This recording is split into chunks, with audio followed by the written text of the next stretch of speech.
আরে মামা, এই দেখো আমার কাছে কত দামি দামি গাড়ি রয়েছে, হেলিকপ্টার রয়েছে, তারপরও তুমি আমার সাথে ঘুরতে যাও না। চলো না মা, আজকে তোমাকে নিয়ে আমি ঘুরতে যাব। আরে অ্যাডাম বাবা, চলো আজকে আমি তোমার সাথে ঘুরতে যাব। ইয়েস, কি মজা কি মজা, আজকে আমার মা আমার সাথে ঘুরতে যাবে। চলো মা, এখন আমি হেলিকপ্টারটি স্টার্ট করে দিলাম। এই দেখো আমাদের এলাকাটা কত সুন্দর, দেখেছো? তোমাকে নিয়ে আজকে আমি অনেক ঘুরবো।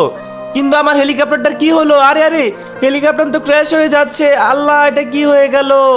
আরে হেলিকপ্টার তো মনে হয় ক্র্যাশ হয়ে যাবে। আরে এ কি, হেলিকপ্টারের কি হলো আমার?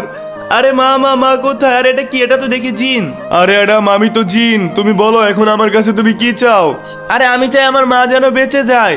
ঠিক আছে, তার জন্য তো তোমাকে মরে যেতে হবে। তুমি মরে যাও, আর তোমার মাকে এখন আমি বাঁচিয়ে দিয়েছি। আরে আরে, আমার ছেলে কোথায়? আমার ছেলে কোথায় গেল? তো বন্ধুরা, অ্যাডামকে যদি তোমরা বাঁচাতে চাও তাহলে অবশ্যই তোমাদের চ্যানেলটি সাবস্ক্রাইব করে দিতে হবে, আর অ্যাডামের জন্য কমেন্ট করতে হবে। আরে মামা,